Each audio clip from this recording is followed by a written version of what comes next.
My name is Christian Renault, and I'm one of the directors of PAFN, the Pembroke Area Field Naturalists Club, and we're going to discuss some of the birds that we see on the feeders.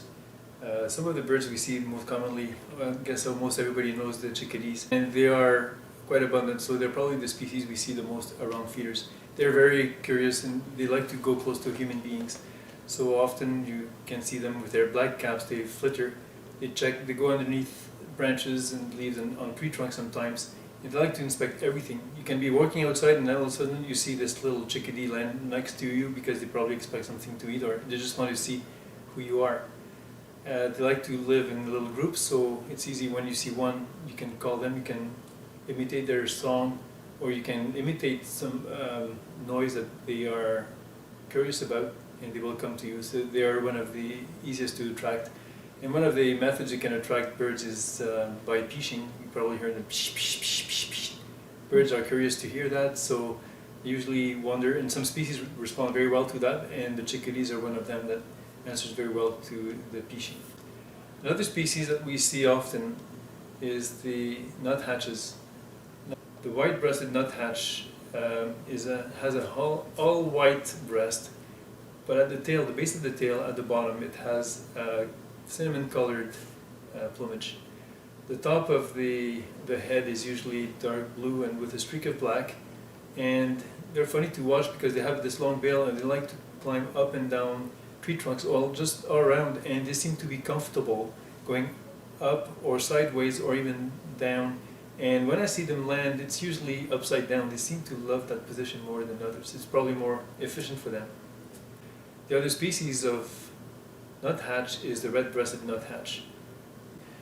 Blue jays need maybe less introduction than others. They're blue and but they're small crows basically with a little ruff on their back, and they have a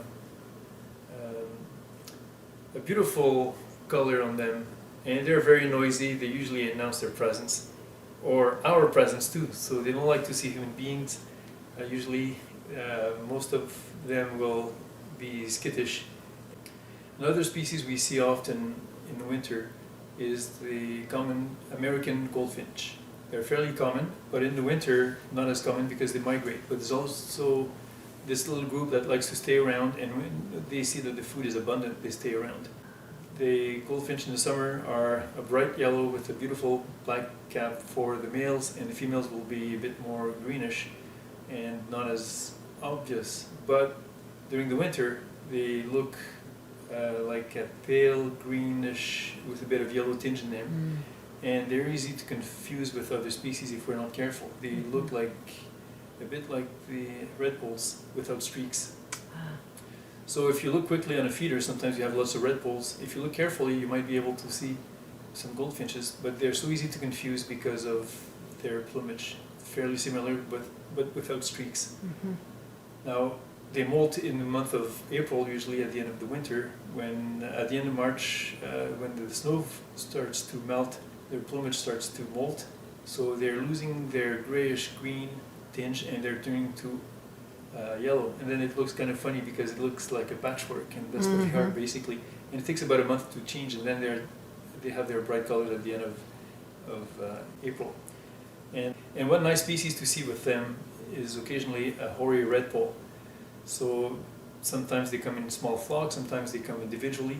The redpolls have two species. One is the common redpoll, which is darker with streaks, look a bit like the American goldfinch. But there's a paler variety, looks almost white, but not quite.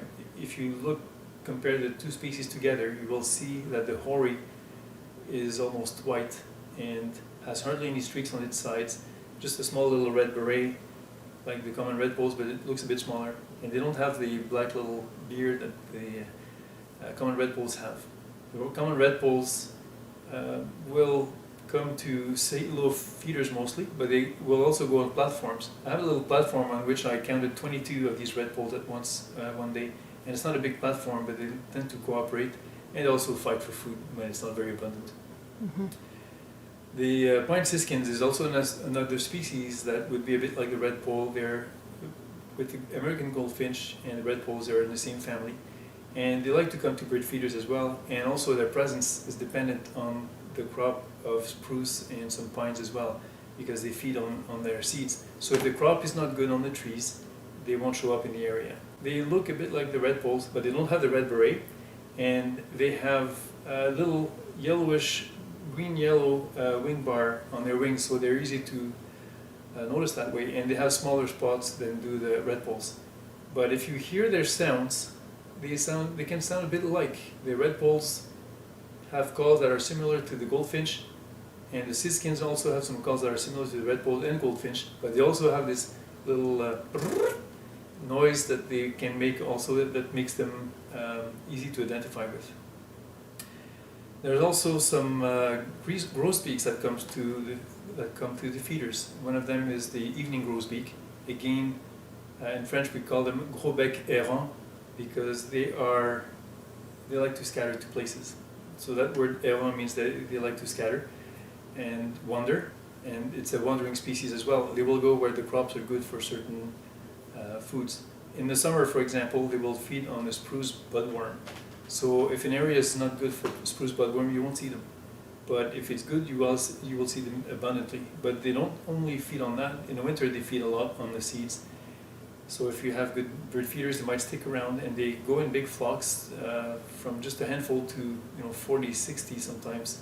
Another type of grosbeak is the cardinal. Now in Pembroke area, we see cardinals once in a while, and I saw one for 3 days in November. It didn't come back, unfortunately, but it was there at my feeders and probably found someone else's feeder better for itself.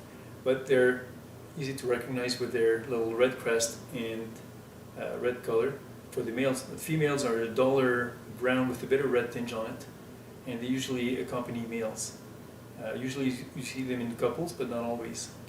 There's some sparrows that come to eat also at the feeders, and the one we see the most abundantly in the winter would be the tree sparrow. The tree sparrows are brownish. They have a brown little head on top. They have a brown streak across the eyes, and their breast is grayish, but it has a little spot on the middle of the breast, so it makes them fairly easy to identify. And they usually flock in small groups of 6 to 15. The juncos are also a species that we can see, and they are not very regular in the winter in our area. We see them more often in southern Ontario or eastern Ontario, but here around Pembroke area we don't see them very often. But again, they are fairly easy to recognize.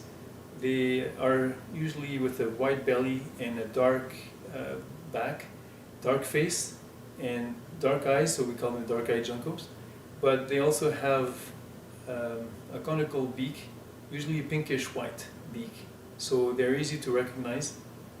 The females are paler than the males. They are a dull gray, a bit of brown on them, still with a white belly. But the males usually strike more because the belly is so much more conspicuously white. The back is more like slate colored, so we call them the dark-eyed junco or slate colored junco because of that, because of their appearance. And they show up usually at feeders, but they are more abundant in the spring when the weather starts to be nicer. Mm-hmm. The mourning doves are another species that I see more or less regularly. They come to the bird feeder, and they usually like the platforms. They don't like to cling on something, so they only come to the bird feeder on the surface of the platform, or they will go on the ground to eat the seeds that have been dumped by the other birds. So these are usually seen. It's funny enough, 15-20 years ago I hardly ever saw mourning doves in the winter, but they seem to have adapted to the availability of food in the bird feeders. So now we see them more commonly in the winter for the last 10-15 years, and before that I don't remember seeing mourning doves in the winter.